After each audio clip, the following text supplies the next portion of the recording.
A'udzubillahi minasyaitonirrajim. Bismillahirrahmanirrahim. Assalamualaikum warahmatullahi wabarakatuh. Innal hamdalillah alladzi anzala as-sakinata fi qulubil mu'minin wa huwa alladzi an'amana bi ni'matil iman wal islam.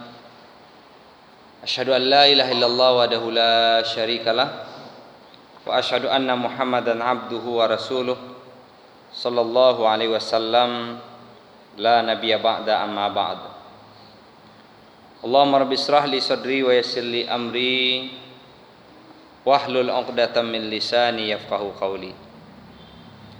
Allahumma anfa'na bima 'allamtana wa 'allimna ma yanfa'una wa zidna ilma. Allahumma inna na'udzubika min ilmin la yanfa' wa min du'ain la yusma' wa min qalbin la yakhsha' wa min nafsin la tasba'. Ya Allah, beri manfaatkanlah kami apa yang telah kami pelajari, dan ajarkan kepada kami ya Allah ilmu-ilmu yang bermanfaat bagi kami, dan tambahlah selalu ilmu kami. Ya Allah, kami berlindung kepadamu dari ilmu yang tidak bermanfaat, dari doa yang tidak dikabulkan, dari hati yang tidak khusyuk, dan dari nafsu yang tidak pernah puas. Amin. Amin ya rabbal alamin. Semoga Allah mengabulkan doa-doa kita dan menjadikan kita semuanya hamba-hambanya yang selalu berada dalam lindungan Allah Subhanahu wa taala. Kita bersyukur kepada Allah di malam hari ini. Alhamdulillah, Allah masih izinkan kita untuk bisa melanjutkan kehidupan kita yang tersisa. Sebenarnya hidup ini sudah ada ketentuan dari Allah, ya, sudah ada takdirnya. Kita tidak tahu kapan berakhirnya kehidupan ini. Mungkin malam ini adalah malam terakhir kita. Mungkin besok pagi kita tidak bisa sholat jemaah lagi ke masjid, ya, wallahu alam, kita tidak tahu Pak ya.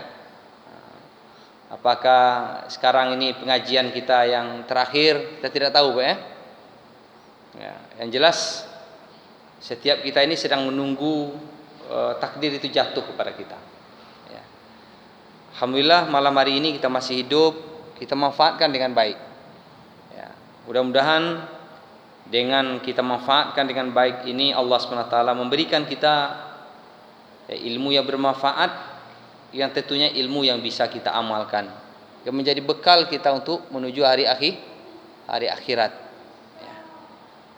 Selanjutnya salawat dan salam tak lupa kita doakan kepada Allah, semoga disampaikan untuk Nabi kita Muhammad sallallahu alaihi wasallam. Allahumma shalli ala Muhammad wa ala alihi wa ashabihi ajmain.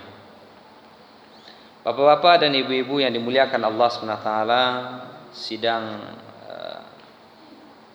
majlis zikir, majlis ta'lim yang dimuliakan Allah SWT. Rabu yang lalu kita telah sampaikan materi akidah kita, materi tentang keimanan kita, tentang al-kabair, dosa-dosa yang membinasakan kita, dosa-dosa besar ya.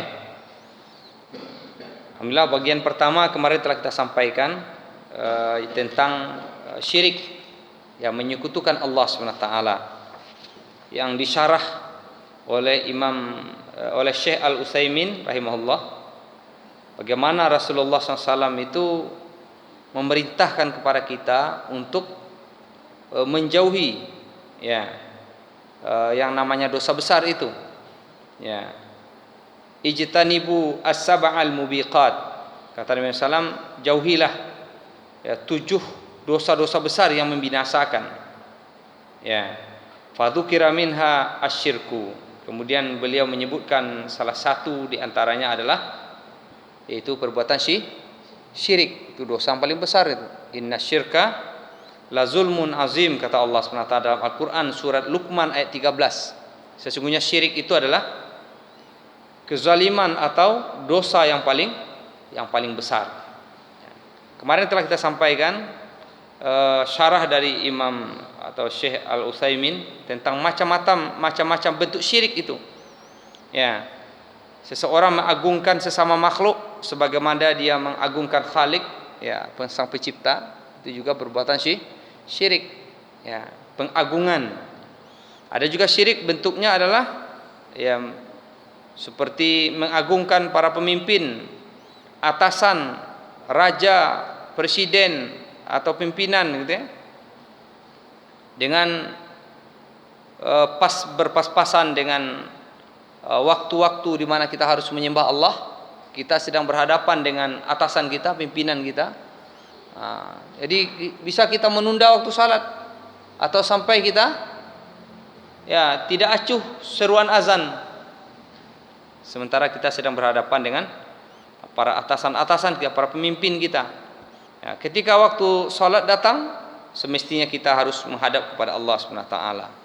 Kalau tidak, kita bisa ya mengagungkan, memuliakan para pemimpin itu seperti kita memuliakan Allah. Ketika datang seruan Allah, kita tinggalkan seruan Allah. Ya, kita acuhkan, kita abaikan seruan Allah. Kita tidak mengutamakan ya seruan Allah. Maka itu juga bentuk pengagungan, kata beliau rahimahullah. Contoh lain bentuk kesyirikan itu adalah rasa cinta. Itu rasa senang, rasa suka kepada seseorang atau kepada makhluk, ya sebagaimana sukanya dia atau bahkan melebihi cintanya kepada Allah Subhanahu wa taala. Sementara Allah Subhanahu wa taala memerintahkan kita supaya kita menjaga diri kita dari kesyirikan yang bentuknya syirik cinta. Wa minan nasi may yattakhidhu min dunillahi andada yuhibbunahum kahubbillah walladzina amanu asyaddu hubbalillah. Adapun orang-orang yang beriman bersangatannya cinta kepada Allah. Ya.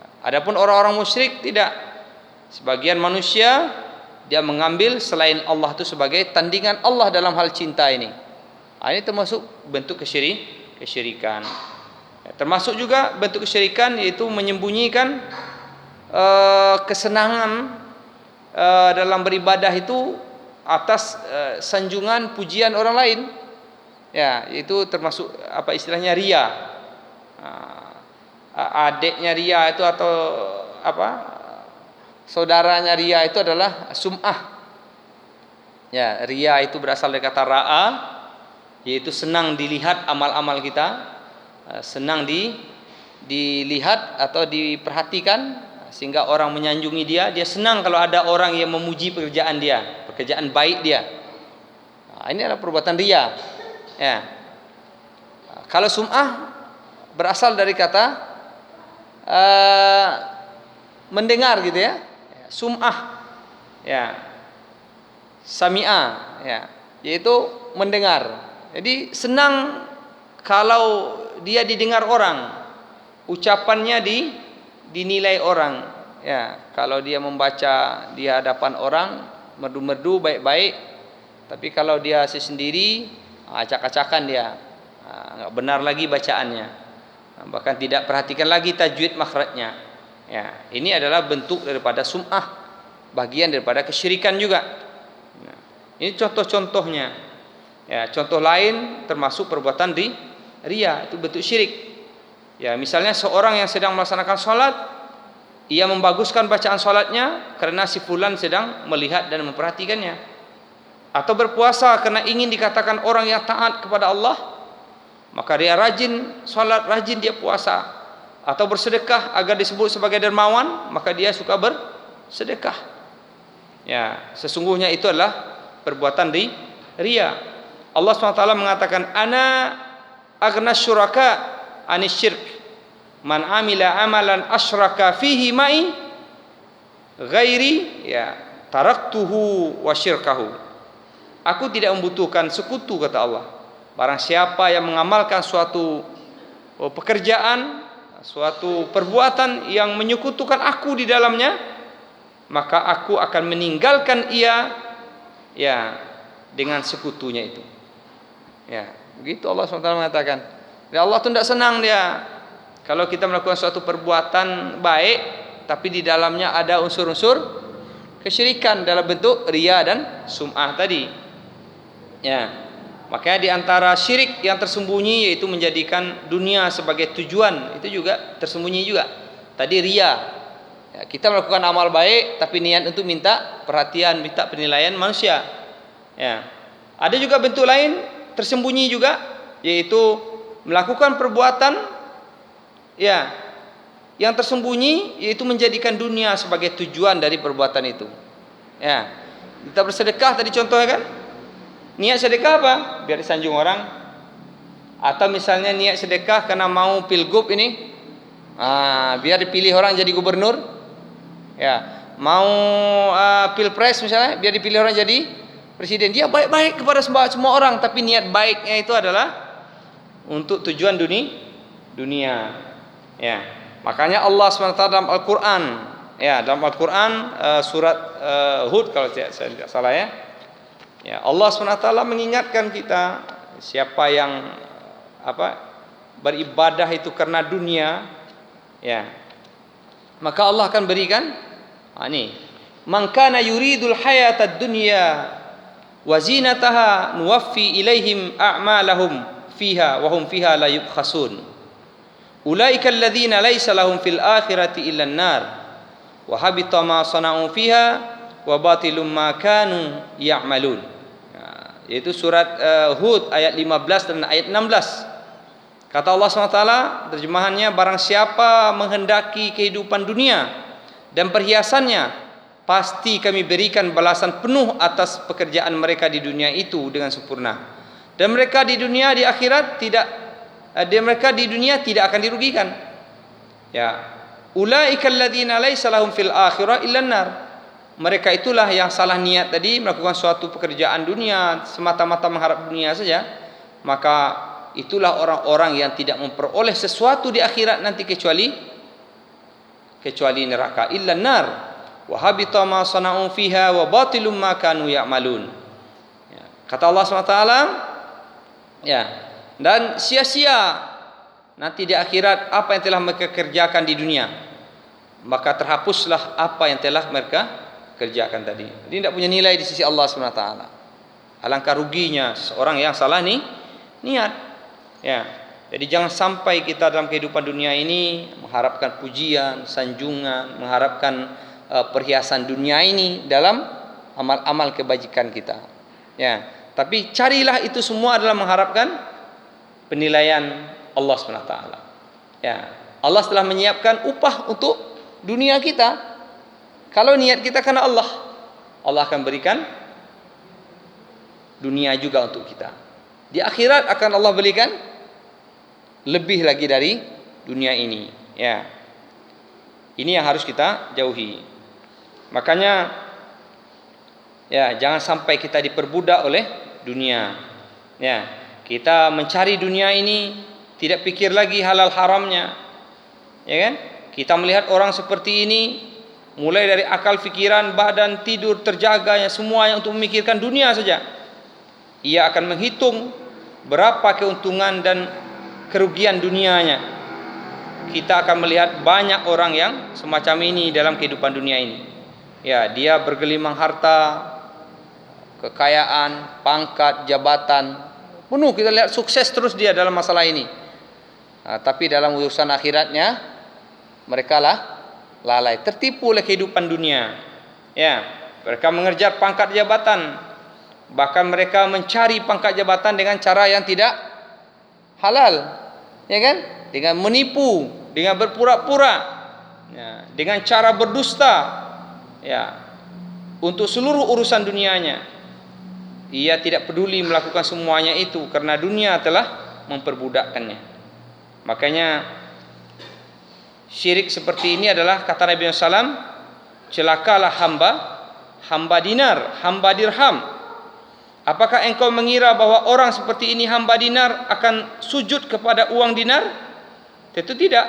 Yang dimaksud oleh beliau adalah dikarenakan dunia telah menguasai hatinya. Celakalah hamba dinar, celakalah hamba dirham, kata beliau, celakalah hamba pakaian, celakalah hamba spray, ya, dan segala macamnya. Ya, kata Syekh Utsaimin.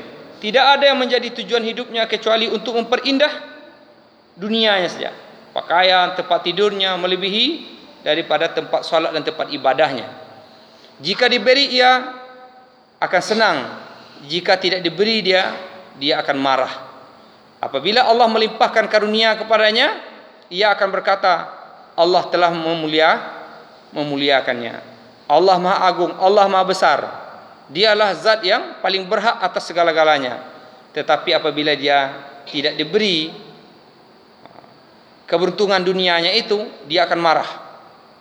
Ya, makanya kata Allah SWT dalam surah Al-Hajj ayat 11, wa minan nasi may ya'budullaha ala harfin wa in asabahu khairun itma'anna bihi wa in asabathu fitnatun inqalaba ala wajhihi khasirad dunya wal akhirah.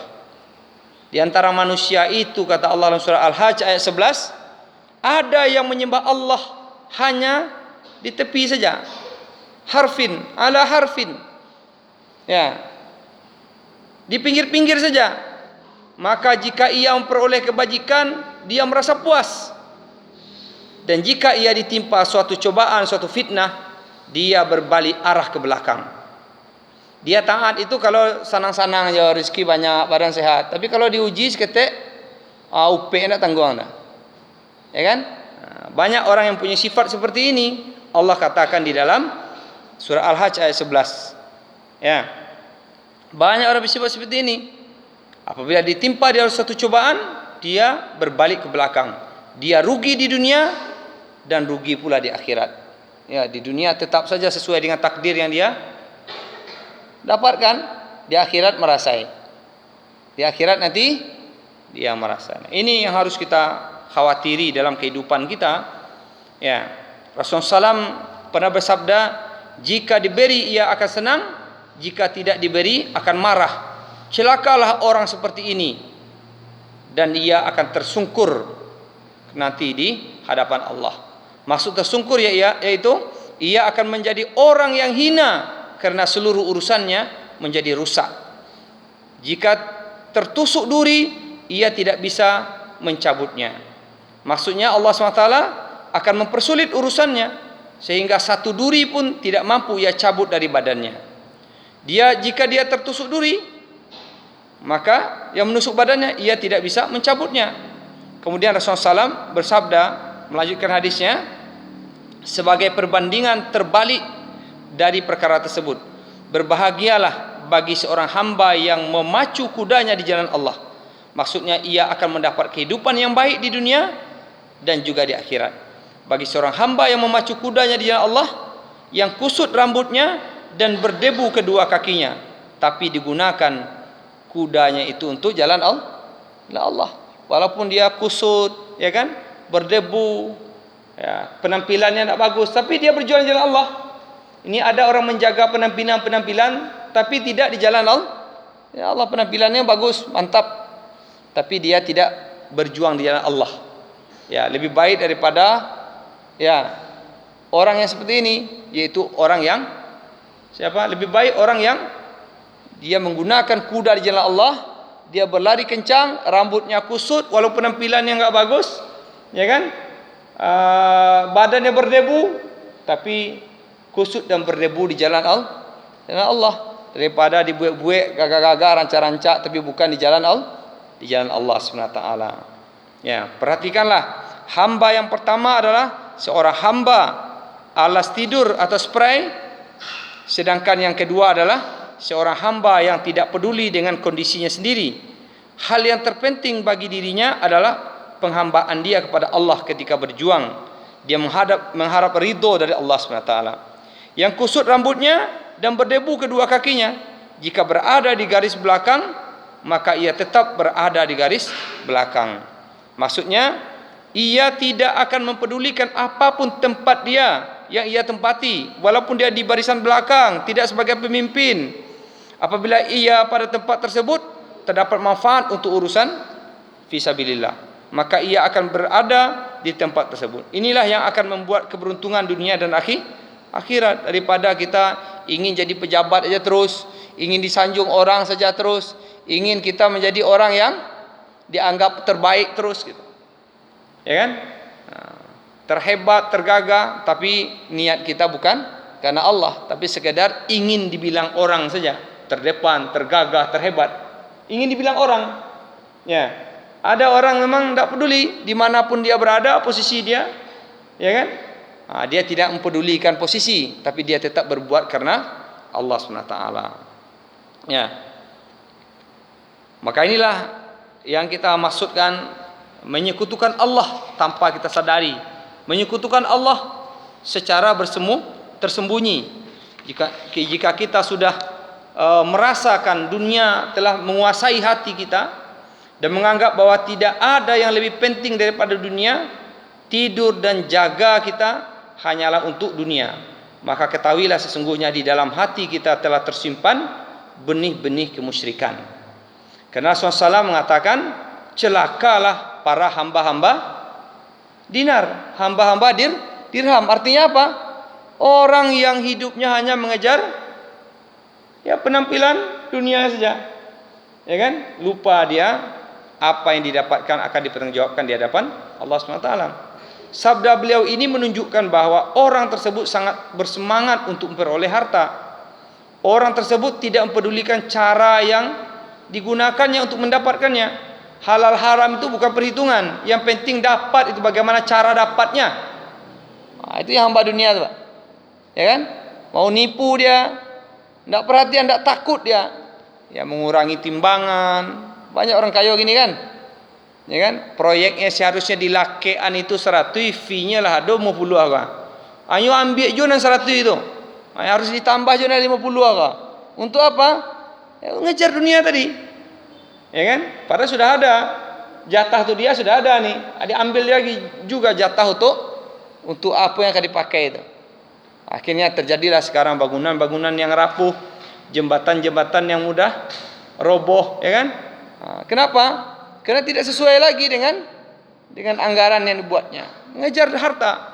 Maka kata Nabi, celakalah para pengejar ya dinar dan dirham. Berapa banyak sekarang ini? Ini orang yang sudah dimasuki hatinya oleh benih-benih kemusyrikan. Ya, dia tidak peduli lagi dengan halal haram. Ya.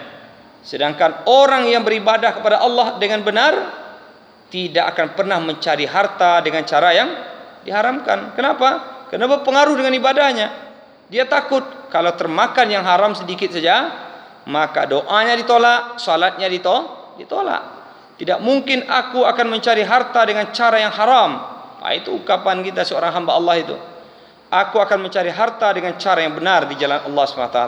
Akan membelanjakannya di jalan Allah SWT pula.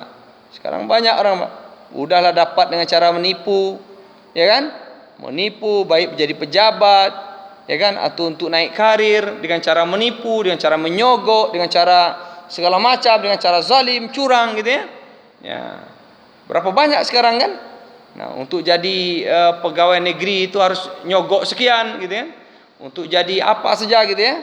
Banyak sekarang ini, ya kan? Tidak semuanya murni karena kehebatan dia. Kadang-kadang mesti untuk naik pangkat jabatan, kalau tidak ada menyumbang ke istilahnya ke bos, ke segala macam, bila akan naik. Itu masih acok loh. Datang ke rumah bos gitu kan, ke rumah atasan. Itu hati-hati kita. Ya, mengejar dunia. Ya, Allah SWT mengatakan, ayyamma tad'u falahul asmaul husna. Dengan nama yang mana saja kamu dapat menyeru, karena dia mempunyai nama-nama yang baik, asmaul husna. Jadi seseorang yang bersumpah, ya, seseorang yang meminta kepada Allah mesti meminta dengan cara menggunakan cara yang benar, ya, dengan mencari harta yang dengan cara yang benar, supaya doanya tadi meminta kepada Allah itu dengan diterima oleh Allah SWT, tidak ditolak. Ya. Kemudian sumpah memantapkan perkara dengan menyebut sesuatu yang diagungkan, seseorang tidak mungkin akan bersumpah dengan menyebut sesuatu melainkan sesuatu yang disebutnya itu sangat agung bagi dirinya, seolah-olah ia ingin mengatakan, demi keagungan zat yang aku sumpahi, atau objek sumpah, bahwa aku telah berkata jujur. Oleh kerana itu, seseorang yang bersumpah dengan menyebut nama Allah, maka terkandung di dalam sumpahnya itu adalah nama dan sifat Allah, maka dia mendapatkan sumpahnya itu sebagai ibadah. Tapi ketika dia bersumpah atas nama selain Allah, maka dia termasuk orang-orang yang musyrik. Makanya Nabi SAW melarang kita jangan sampai kita bersumpah atas nama selain Allah, karena itu juga bentuk kesyirikan. Ini bentuk lain daripada kesyirikan. Makanya dalam Al-Quran Allah SWT mengatakan, wa aqsamu billahi jahda aimanihim, dan mereka bersumpah dengan nama Allah dengan sumpah yang sungguh-sungguh. Pakai nama Allah itu dengan benar dalam bersumpah. Jangan sampai bersumpah demi nama Allah tetapi kita melakukan kebohongan di balik sumpah kita. Banyak juga seperti itu kan. Itu juga termasuk yang dilarang oleh agama kita. Salah satu bentuk cabang kesyirikan itu adalah yaitu syirik dalam arti sumpah. Itu juga termasuk syirik juga, perbuatan syirik. Kemudian bersumpah atas nama selain Allah merupakan bentuk kekafiran dan kemusyrikan. Inilah yang dikatakan pada zaman jahiliyah dulu, orang-orang terbiasa bersumpah atas nama nenek moyang, berarti atas nama selain Allah. Kemudian Nabi SAW melarangnya. Kemudian beliau mengatakan, janganlah kalian bersumpah atas nama nenek moyang kalian. Demi Latta Manna Uzza. Latta Manna Uzza itu orang nenek moyangnya dulu. Ibu patung bersumpah demi Latta Manna Uzza. Tidak boleh. Demi nenekku, demi kakekku, demi orang tua aku, itu enggak boleh. Kata demi itu hanya cocok digunakan untuk Allah SWT. Siapa yang ingin bersumpah, maka bersumpahlah atas nama Allah, atau tidak berbicara, atau tidak bersumpah, lebih baik diam saja. Kalau mau bersumpah juga harus ucapkan wallahi, billahi, tallahi, karena itu juga termasuk perbuatan yang menimbulkan pahala ketika kita bersumpah demi Allah.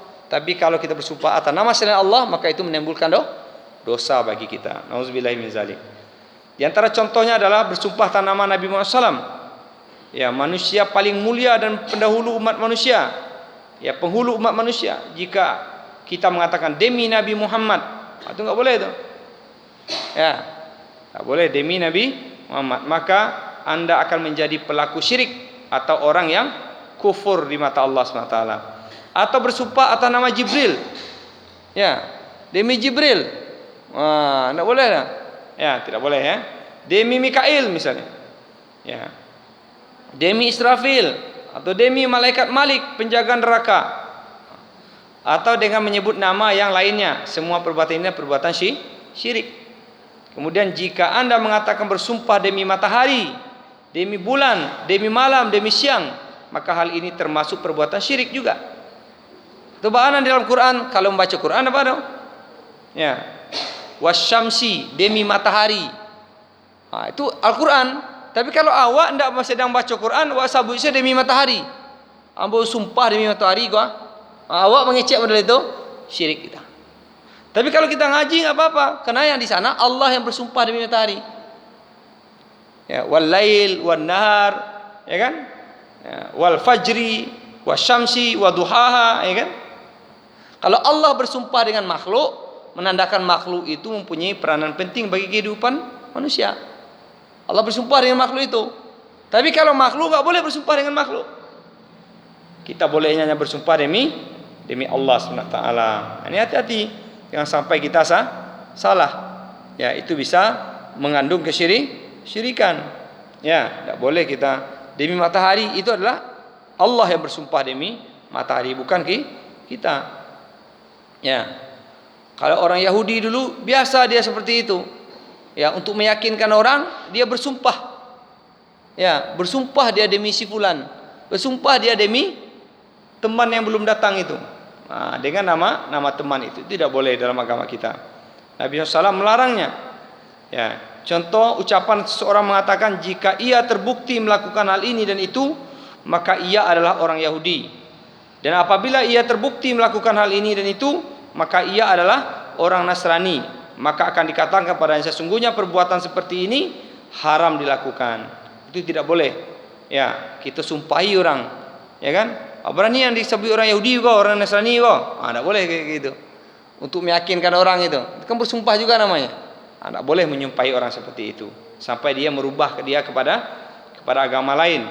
Dilarang juga oleh agama kita. Ya. Hah? Ayo nyumpah anaknya. Oh kolera aja.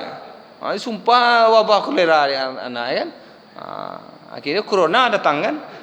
Karena sumpah orang kayak kacau nyumpah anaknya. Akhirnya datang corona gitu kan. Jadi enggak boleh menyumpah kecuali sumpah itu dengan nama Allah, demi nama Allah. Ya, kita sumpah demi wasyamsi itu wadduha itu adalah sumpah Allah kepada makhluk. Ya. Jadi kita jawab sesungguhnya Allah berhak untuk bersumpah atas nama makhluk yang Dia kehendaki. Hal tersebut juga merupakan dalil atas keagungan Allah. Karena Dia berkehendak atas segala sesuatu. Sebab keagungan makhluk menunjukkan akan keagungan Sang Khalik yang menciptakannya. Allah Ta'ala tidak akan bersumpah melainkan dengan sesuatu yang agung. Sedangkan keagungan makhluk Allah itu merupakan bahagian dari keagungan Allah. Karena Allah berhak untuk bersumpah atas nama seluruh makhluknya yang Dia kehendaki. Tidak ada seorang pun yang bisa menghalang-halangi Allah. Dia Maha Kuasa untuk berbuat sesuai dengan kehendaknya sendiri. Maka jika seseorang mengatakan, kami mendengar sebagian orang mengatakan bersumpahlah atas nama ayat-ayat Allah. Apakah sumpah seperti ini termasuk sumpah atas nama selain Allah? Ya. Apakah sumpah seperti ini termasuk perbuatan kufur atau syirik? Ya, kata Syekh Al-Utsaimin, kita akan menanyakan kembali kepadanya apa yang dimaksud dengan ayat-ayat Allah tersebut. Jika dimaksud ayat-ayat Allah itu adalah matahari, bulan, malam dan siang, maka sumpah ini merupakan sumpah atas nama selain Allah, sehingga para pelakunya dicap musyrik dan kufur. Ya, Allah berfirman, wa min ayatihi al-lail wan nahar wasyamsu wal qamar. Dan sebagian dari tanda-tanda kebesarannya adalah adanya malam, al-lail, adanya an-nahar, siang, adanya asyams wal qamar, adanya matahari dan bulan. Apabila ia menjawab yang saya maksud dengan ayat-ayat Allah adalah sesuatu yang disumpahi Allah tersebut, malam, siang, matahari dan bulan, maka kita jawab sumpah ini merupakan sumpah atas nama selain Allah juga, sehingga pelakunya dicap musyrik atau orang kafir. Namun jika ia mengatakan yang kami maksud dengan ayat-ayat Allah adalah Al-Quran, maka Al-Quran merupakan ayat-ayat Allah.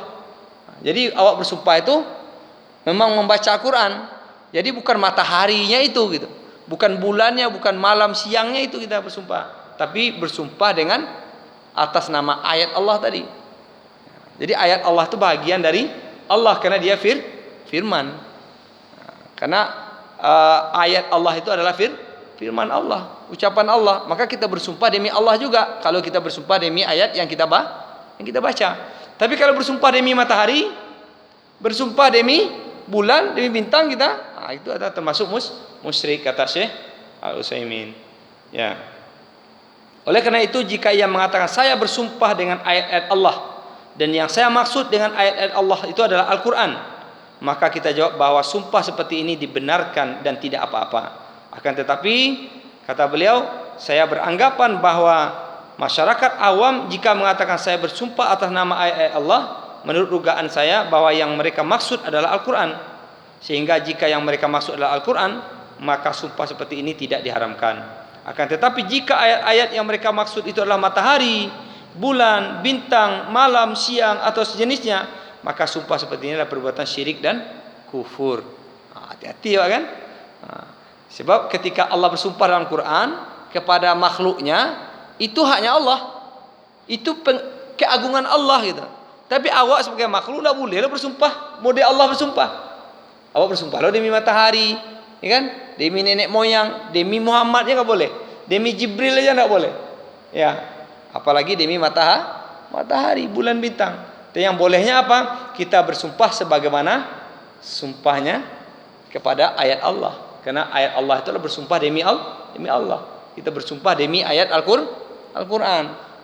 Ya, karena Al-Quran itu merupakan bagian dari dari firman Allah, ya kan? Ucapan Allah. Jadi seperti itu. Inilah kesyirikan yang mesti kita jauhi Bapak dan Ibu sekalian yang dimuliakan oleh Allah SWT. Banyak lagi bentuk-bentuk kesyirikan ya, dalam bentuk perbuatan ya, suka mendatangi dukun, pakai jimat, ya kan? Belajar ilmu sihir, itu juga bentuk kesyirikan yang menyebar di tengah masyarakat kita. Ya kan? Pakai aji ini, aji itu gitu kan. Pakai mantra ini, mantra itu. Yang dibolehkan membaca mantra itu adalah membacakan ayat Al-Quran, kemudian mantra yang ditunjukkan Nabi berupa doa yang benar kepada Allah. Itu yang boleh mantra. Tapi kalau ada mantra-mantra lain, harus kita jauhi.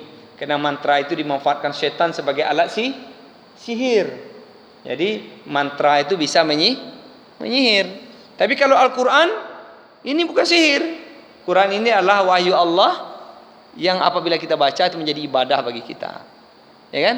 Pertolongan Allah turun bukan karena bacaan kitanya, tapi karena Allah melihat ya hamba-hambanya berlindung, meminta kepadanya Allah yang menolong kita karena kita membaca Al-Quran. Karena Al-Quran itu bagian daripada pertolongan Allah. Wa nunazzilu minal Qur'an ma huwa syifaa'u wa rahmatul lil mu'minin. Makanya para ulama sepakat kalau mantranya itu Al-Quran boleh. Karena kita meminta kepada Allah dengan bacaan Quran itu. Karena Quran bisa jadi obat, bisa jadi jalan rahmat dari Allah SWT.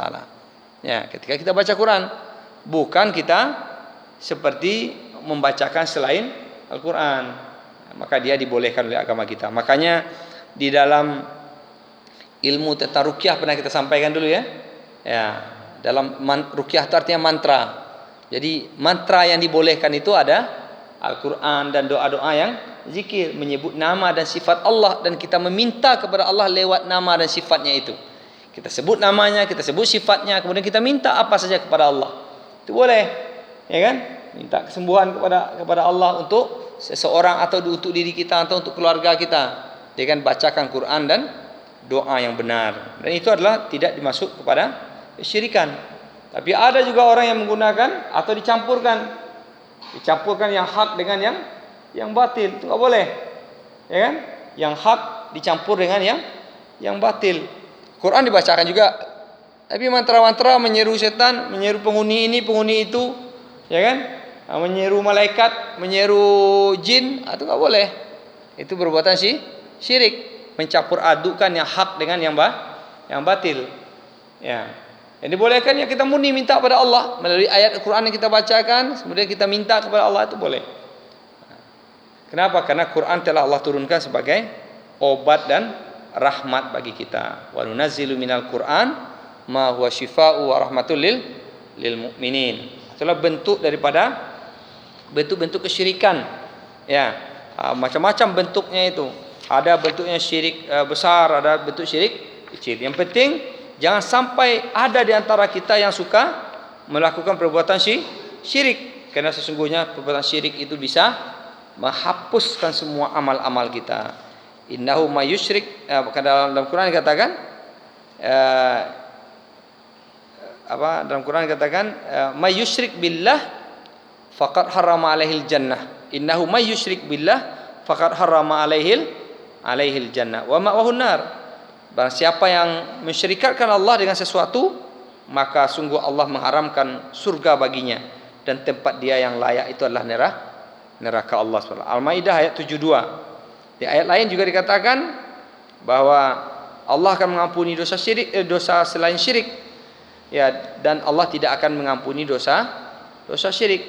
Ya, dan dia akan mengampuni dosa selain syirik. Ya, itulah perbuatan syirik. Baik Bapak Ibu sekalian yang dimuliakan Allah SWT, kalau ada di antara kita yang ingin bertanya, ya silakan.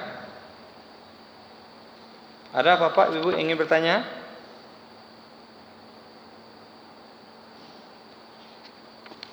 Silakan. Ini tentang syirik, tadi ada riya ya. Riya itu di bab lain di kitab ini, di bab yang ke-33 itu ada pembahasan khusus tentang riya.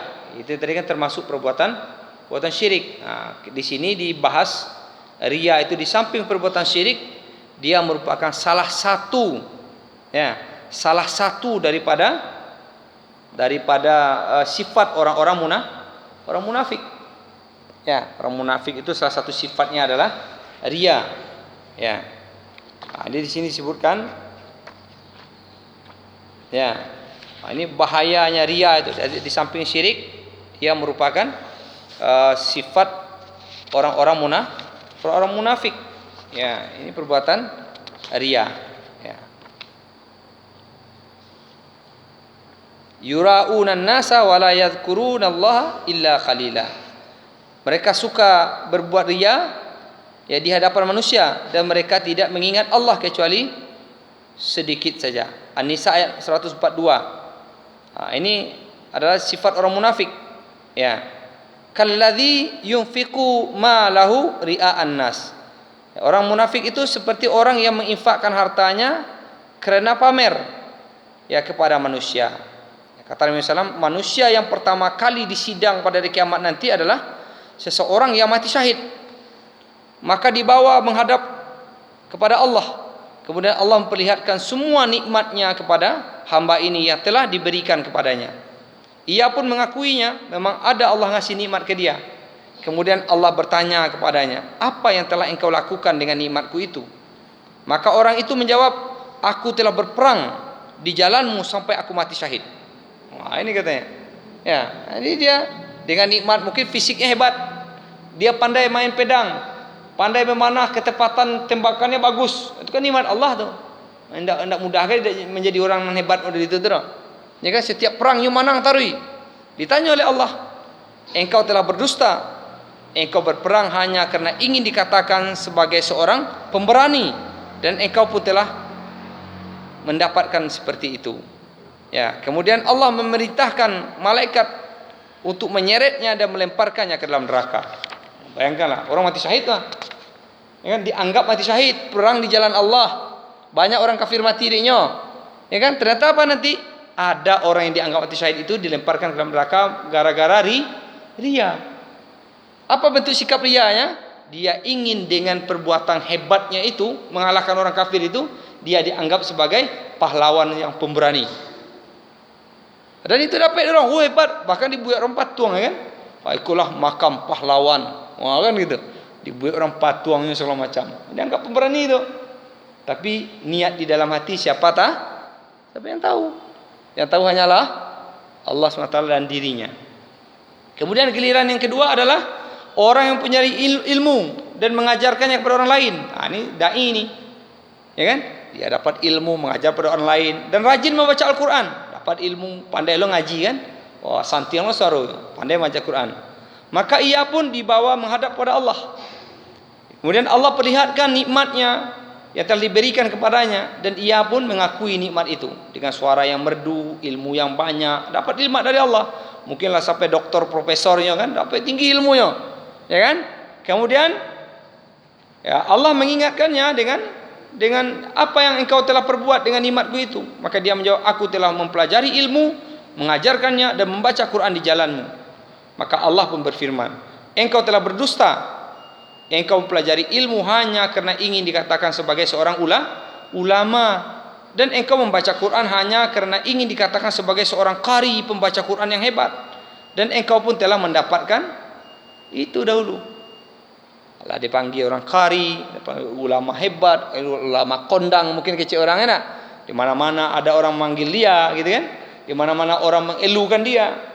Ya, itu sudah didapatkannya. Kemudian Allah memerintahkan malaikat agar menyeret dan melemparkannya ke dalam neraka. Jadi kecil ulama kau surga sudah Pak. Jadi ada ulama itu karena dia tidak pandai menjaga niat di hatinya, apakah ini berdakwah karena Allah atau karena sanjungan.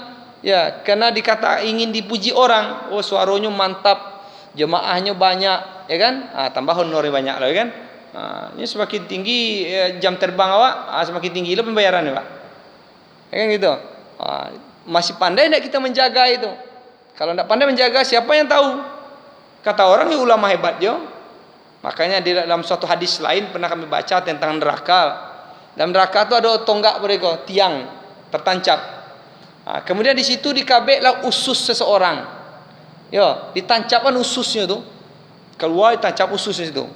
Kemudian dia berputar-putar bentuk baliang-baliang berputar. Ya kan? Orang yang melihat dia kenal dengan dia. Kemudian menyapa dia, "Bukankah engkau dulu yang mendakwahi kami?" "Benar, tapi saya hanya mendakwahi, tapi niat saya bukan karena Allah, tapi semata-mata mencari dunia, mencari ketenaran." Ya kan?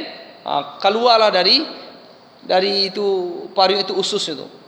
Terburailah ususnya dan baunya sangat busuk sehingga mengganggu orang yang sedang disiksa di dalam neraka. Dalam neraka kok lah tersisa aja orang, Pak. Tapi mencium bau busuk itu lebih tersisanya oleh. Kena bau busuk yang keluar dari perut seorang ulama yang bukan karena Allah SWT. Maka Allah SWT memerintahkan kepada malaikat untuk menyeret dan melemparkan ke dalam neraka. Kemudian giliran berikutnya adalah orang yang telah dikaruniai harta benda yang orang kaya oleh, dipanggil orang yang mati syahid, orang yang berilmu, orang yang qari, kemudian orang punya harta lebih, ditanya, dipanggil, ya kan? Ya betul, diakuinya seperti tadi kan, dia sudah dapat nikmat, tapi Allah katakan engkau sesungguhnya bohong. Ya, sesungguhnya engkau menggunakan itu bukan untuk jalan Allah, dapat kekayaan biar disanjung-sanjung orang. Banyak orang kaya kini memperbudak manusia dengan kekayaannya, ya kan? Bukan karena Allah, untuk dibangga-banggakan, ya kan? Dikumpul banyak-banyak harta, tapi orang di sekeliling rumahnya tidak makan, ya biarkan saja, ya kan? Banyak orang seperti itu. Makanya Allah SWT memerintahkan supaya dia dilemparkan ke dalam neraka. Nauzubillah summa nauzubillah. Ya, itulah yang harus kita khawatiri, Bapak Ibu. Hadis ini hadis sahih riwayat Imam Muslim. Ini bab tentang riya. Orang-orang munafik, ya, dia berbuat bukan karena Allah, tapi dia berbuat karena ingin sanjungan dan pujian manusia. Man samma'a sama Allah, sama Allahu bihi. Wa may yurai Allahu bihi. Barang siapa yang ingin diperdengarkan, ya, sum'ah, maka Allah akan memperdengarkan mereka dengarkannya. Barang siapa ingin dilihat atau riya, maka dia Allah yang akan memperlihatkan semua perbuatannya. Nauzubillahi min zalik. Jangan sampai kita berlaku riya, karena itu adalah bahagian daripada kesyirikan. Nauzubillahi min zalik. Mungkin karena waktu telah masuk, ya. Kita cukupkan sampai di sini bab kesyirikan sampai kita kepada riya. Ada contoh kesyirikan yang lain insyaallah kita sampaikan di Rabu depan, bentuk kesyirikan yang lain seperti ada tiarah, ada pergi ke dukun, ya, percaya dengan bintang, dan banyak bentuk kesyirikan lain insyaallah akan kita lanjutkan di Rabu depan insyaallah. Kalau Allah masih memberikan kita umur panjang, badan sehat, ya kan, dan tidak ada yang menghalangi kita untuk datang. Kita akhiri dengan doa kafaratul majlis. Subhanakallahumma bihamdika asyhadu an la ilaha illa anta nastaghfiruka wa atubu ilaik. Walhamdulillahirabbil alamin.